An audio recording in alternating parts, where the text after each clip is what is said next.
Um, so as I said at the start of this event, we planned it, not knowing when the vote in European Parliament was going to occur. But we were thrilled when Heidi Hautala agreed to join us, who is the Vice President of the European Parliament and who has been a key figure in pushing for the directive and trying to keep it on track to ensure that it does deliver rights to workers. So it gives me so much pleasure to now invite Heidi to speak. And thank you so much for giving us your time. You must be exhausted after last week. Thank you very much. And of course, the labor unions are a key stakeholder in all this. And I hope to be able to convince you that labor unions and workers' representatives have been very much a part of the process, which of course you know very well. So ITUC, ETUC, all have been really very much there to help to shape this proposal from the European Commission. And I must say that even if this is incomplete, it's imperfect. I believe that we are indeed harnessing a new force for the public interest, for the rights of people and of this planet. And it's a special pleasure for me to say that I believe that what we in Europe, and I repeat, with this very, very broad interactive process with yourselves and many others, progressive companies, environmental, human rights organizations, so many of them.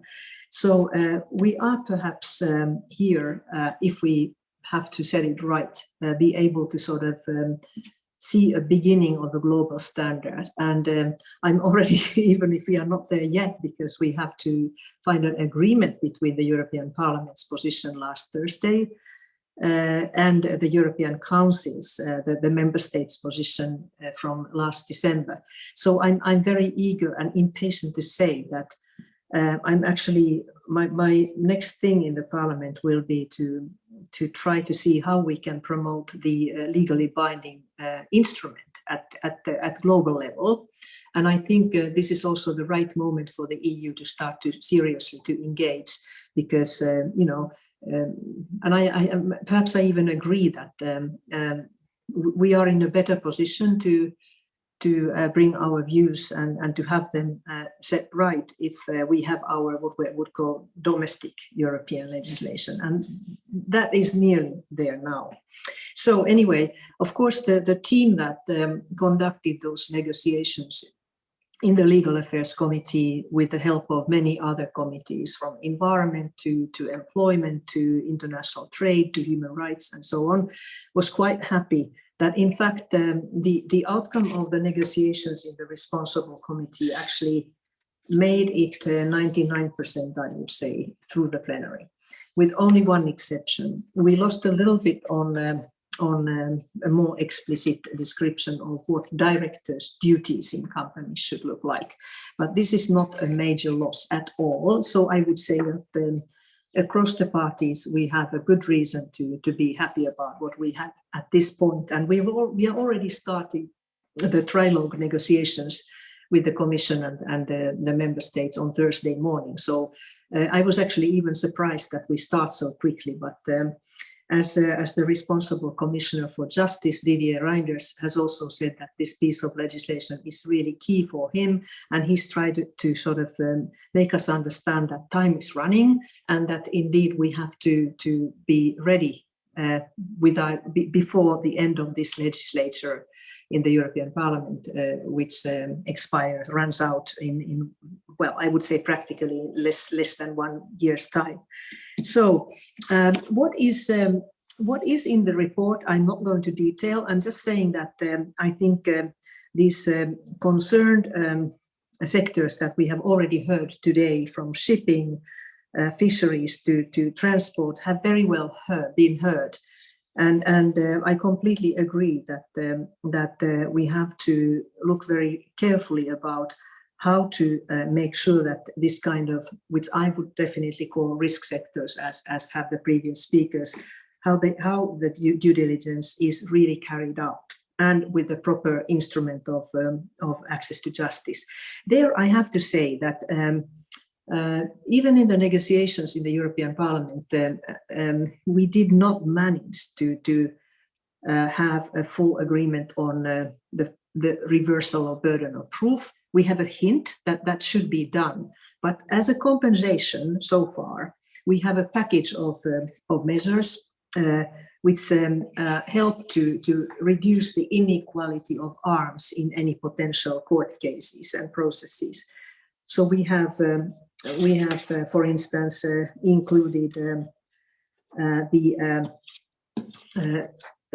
statutory limitation periods, minimum 10 years. So because, you know, access is not quickly, access to justice is not quick in this kind of cases, which sometimes include many workers, and so that is one thing. And then access to information in the court process for the affected party is really very important that we manage to emphasize. So and then as has already been said, meaningful stakeholder engagement is really key. And workers and their representatives always have considered this relevant, and engagement without prejudice to existing rights to information, consultation, and participation. And this we have solidified in the European Parliament's position very much. Also, this really unbearable events during the COVID, the cancelling of orders, the suffering of workers in whether it's garment workers in Bangladesh or let's say migrant workers in Malaysia producing the personal protection materials, which were worked on. It's a let's say it's an example from the other end, that the huge demand from Europe actually affected them very badly, because they had to work like 24/7 to produce what we needed in unbearable working conditions, with really almost in the conditions of forced labor. So these aspects have been very important for our negotiations, and I hope that they are duly taken into account. So it was mentioned that heightened due diligence is important. Yes, it's particularly drafted with a view to conflict situations, countries where we have war and conflict. But of course, that can be also applied on risk sectors. Now, I need to say about risk sectors that the Commission only listed 3 risk sectors: textiles, agribusiness, and mining. Now, whatever conversation one can have about risky businesses in the world, the list of risk sectors is actually very, very long. So at the end of the day, we couldn't pick and choose, but we said that the European Commission must give guidance on what we still can call risk sectors, so that the due diligence is done properly. Finally, now, I very much think that we are able to defend these Parliament's positions, especially because they are much better aligned with the existing international standards from UN guiding principles. And I really, myself, I very much appreciate the founding fathers, Professor John Ruggie's work on the guiding principles. Even the late Professor Ruggie was very much accompanying us in our work, and he was quite pleased to see that the European Union was, for the first time of any other players, putting in place mandatory human rights due diligence. So this is something that we have to defend, alignment with international standards, and I'm happy to see that many companies already say that this has not taken them by surprise, that they have already been sort of putting in practice many of these principles. So I very much believe that the outcome will be something of a game changer.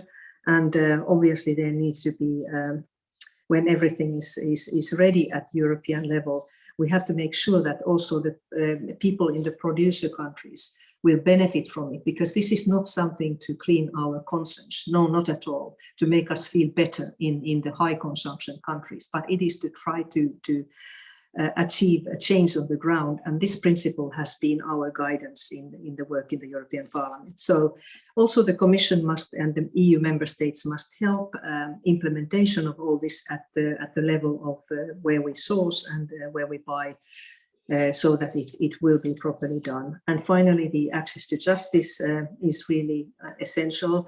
It is not something, access to remedy, access to justice is not outside this. It is also a key of the three pillars of the UN guiding principles.